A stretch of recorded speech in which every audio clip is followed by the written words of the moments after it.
حداد امہ راستہ حق۔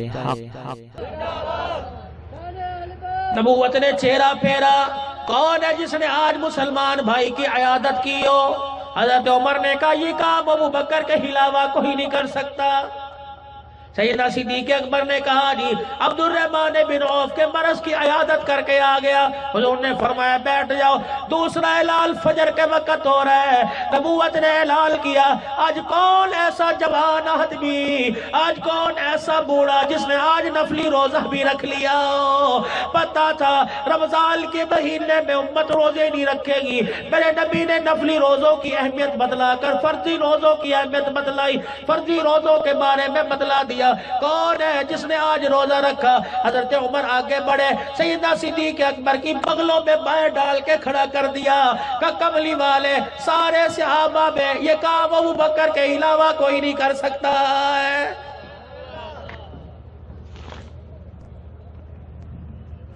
عمر تجھے ابو بکر پہ اتنا یقین کیسا؟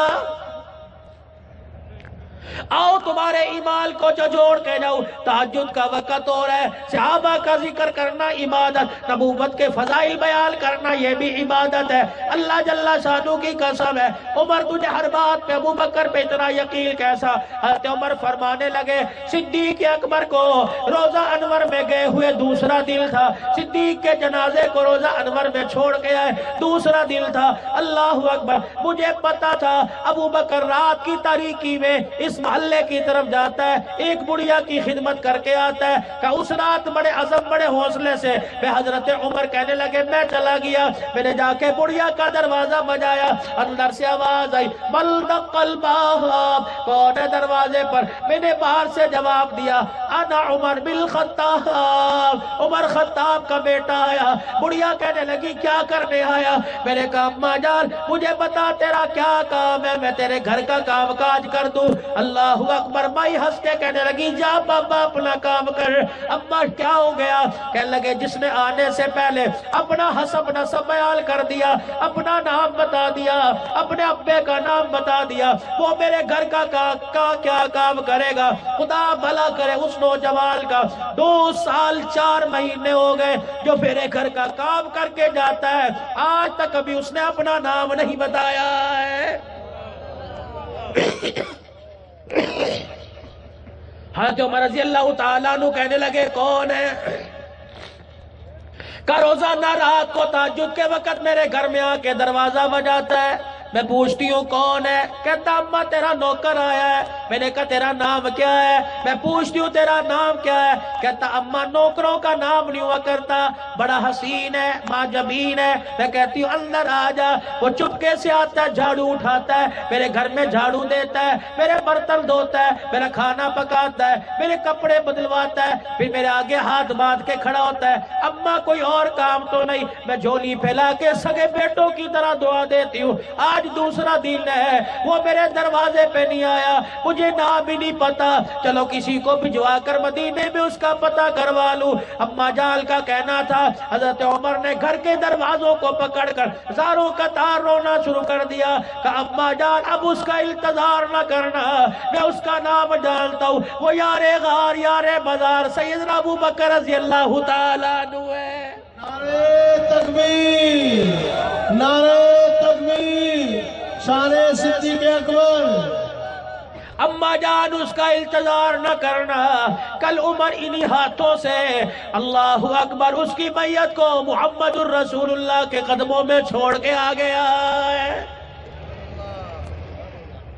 نبوت کی زبان سے تیسرا اعلان ہوا، آپ نے ارشاد فرمایا کون ہے جس نے آج فجر کی نماز سے پہلے صدقہ کر دیا ہو؟ سکرٹ والوں ناراض نہ ہونا، ہمارا صدقہ کیا ہے؟ کھانا بچ گیا جاؤ قرآن والوں کو دے آؤ، کپڑا گھس گیا جاؤ قرآن والوں کو دے آؤ، جوتا ٹوٹ گیا جاؤ قرآن والوں کو دے آؤ، جس چیز کو تیرے گھر کا کتا پسند نہیں کرتا وہ قرآن والوں کو جا کے دے آؤ۔ آؤ صدیق اکبر کا صدقہ سنو، سنو اللہ کی قسم وہاں صدیق سلام صحابہ ہم صحابہ کی غلام ہم صحابہ کے نوکر ہیں سنو صدیق اکبر کا صدقہ کہنے لگے کملی والے تہجد کی نماز میں اٹھا میرا پوتا میرے بیٹے کا بیٹا بھی میرے ساتھ اٹھ گیا میں تہجد پڑھنا تھا میرا پوتا بھی میرے ساتھ کھڑا ہو کے تہجد پڑھنے لگ گیا میں نے سلام پھیر کر اپنی بیوی کو اپنے پوتے کو تہجد پڑھتے دکھایا سکرن والوں ہمارے لیے شرم کا مقام ہے تیرا میرا بچہ اے بی سی بولے گا ہم یاروں کو دکھلائیں گے تیرا میرا بچہ موبائل چلائے گا ہم یاروں کو دکھلائیں گے انگریزی میں گانا گائے گا ہم یاروں کو دکھلائیں گے اللہ اکبر کہاں چلی گئی وہ مائیں جن کی گود قرآن کا مدرسہ ہوتا تھا کہاں چلی گئی وہ مائیں جن کے بچے ماں کا دودھ پی کر اللہ کا قرآن سنا کرتے تھے آؤ میں تمہیں ایک گود کا ذکر سناؤں اس گود کا نام اس مدرسے کا نام سیدہ فاطمہ الزہرا ہے پڑھنے والے طالب علم کا نام حسین رضی اللہ تعالی عنہ ہے حضرت حسین رضی اللہ تعالی عنہ نے مدرسے کی گود میں داخلہ لیا گود والے مدرسے میں داخلہ لیا ماں نے سینے سے لگا کر دودھ پلایا دودھ پلاتے ہوئے قرآن سنایا اللہ اکبر آؤ ذرا تصورات کی دنیا میں حضرت حسین ماں کے سینے سے لگ کر دودھ بھی پیتا ہوگا اور قرآن کی تلاوت سن کے کہتا ہوگا ابا جان اس کھیر کی قیمت ادا کروں گا اس گود کا حق ادا کروں گا اس دودھ کا حق ادا کروں گا ابا تو نے مجھے گود میں قرآن سنایا میں جوان ہو کر کربلا کے میدان میں نیزے کی نوک پہ چڑھ کے تجھے اللہ کا قرآن سناؤں گا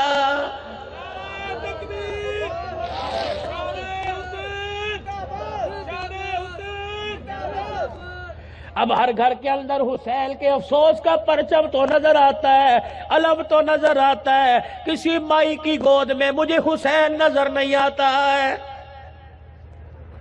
اپنے ماں باپ کو رلانا چھوڑ دو اپنے ماں باپ کی آنکھوں میں اپنے ارمانوں کی تکلیفیں لانا چھوڑ دو اتنا ماں باپ کو رلاؤ جتنا قبر میں رو سکو جو ماں باپ کو زمین کے اوپر رلائے گا اللہ جل شانہ کی قسم اللہ اس کے بچے کو قبر کے اندر رلائے گا بیٹا کہتا ہے ابو جی پیسے آگئے تیری لاٹری نکلے گی تیری کمیٹی نکلے گی ابو جان گھر میں ٹی وی لگایا میرے کمرے میں لگا بچوں سے کہہ دو اور بیٹے ٹی وی کی کیا ضرورت ہے ماں باپ گھر میں زندہ ہے صبح ٹی وی دیکھو گے رات کو ٹی وی دیکھو گے خدا کی لعنت چہرے پر آئے گی ماں باپ کا چہرہ دیکھو گے جتنی مرتبہ دیکھو گے اللہ ہر مرتبہ دیکھنے پر حج اور عمرے کا ثواب عطا فرمائے گا کہنے لگے میرا پوتا سجدے کر رہا تھا خدا کرے تیرے میرے گھر میں تیری اولاد بھی تہجد کی نماز پڑھنے لگ جائے جو بچہ جمعے کی نماز نہیں پڑھتا تیرا میرا بچہ جمعے کی نماز نہیں پڑھتا وہ 5 نمازیں کیسے پڑھے گا جو 5 نمازوں کا جس نے مزہ نہیں چکھا وہ تہجد کی نماز کیسے پڑھے گا اللہ اکبر جاؤ جاؤ ذرا اس خیمے سے باہر نکلنا دعا کے بعد اس ٹینٹ سے باہر نکلنا ذرا آسمان کی طرف دیکھنا پوچھنا اے آسمان تیرے دروازے کیوں بند ہو گئے تیرے دروازے کیوں نہیں کھلتے آسمان رو کے کہے گا میں اپنے دروازوں کو کیوں کھولوں تم نہیں رہے فرشتوں نے زمین پر آنا چھوڑ دیا ہے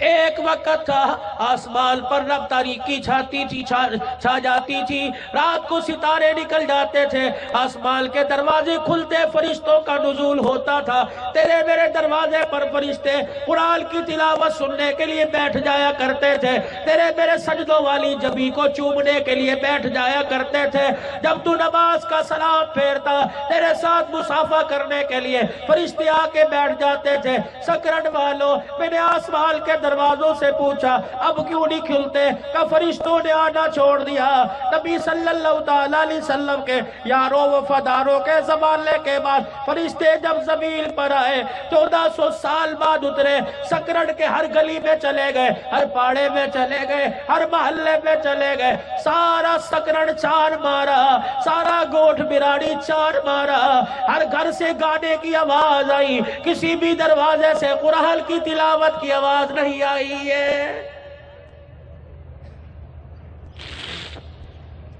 بیٹیوں نے پردے چھوڑ دیے، بیویوں کی حیا پیروں میں آ کے گر گئی، مردوں نے غیرت کا لبادہ اڑنا چھوڑ دیا، اتار دیا۔ مجھے ایمانداری سے بتا، جس بیٹی کو جھولی پھیلا پھیلا کے مانگا، جس اولاد کو سجدوں میں پڑھ پڑھ کے مانگا، آج وہی باپ اسی اولاد کو دیکھ کر آنسو بہا رہا ہے، اسی جوان کو دیکھ کر جھولی پھیلا کے کہہ رہا ہے اے اللہ مجھے اٹھا لے، ایسی اولاد کی مجھے ضرورت کوئی نہیں ہے۔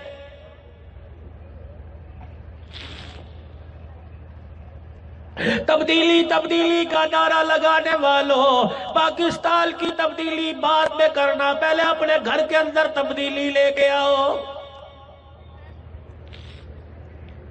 تیرے میرے گھر کے اندر اپوزیشن تیار ہو چکی، بیٹا باپ کی داڑھی پکڑنے کے لیے تیار ہے، بیٹی ماں کے منہ پر جوتی مارنے کے لیے تیار ہے۔ اگر تو نے اپنے گھر کی اسمبلی کو نہ دیکھا، رب ذوالجلال کی قسم ہے یہ اسمبلی کے ممبر تیرا ایسا منہ کالا کرائے گئے کسی کو دکھانے کے قابل نہیں ہوگا۔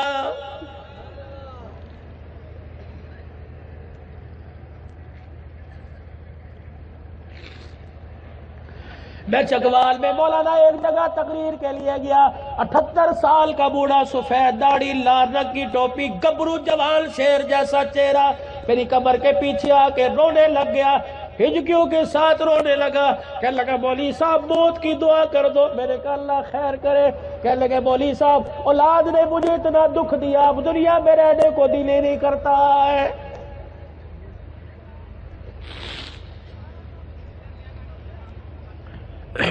نوجوانوں ہمارے پاس بچہ ہی کیا، ماں باپ ہے، مرنے کے بعد قرآن خالی کراتے ہیں، مرنے کے بعد نیاز دیتے ہیں، مرنے کے بعد دیگے اترواتے ہیں، اب ہو کر کے رو رہا ہے، قبر پہ جا کے لپائیے کر رہا ہے، جمعے کے دل جا کر گلاب کی پتیاں ڈال رہا ہے، اور جب زندہ تھے اس وقت چہرہ دیکھنا گوارا نہ کیا،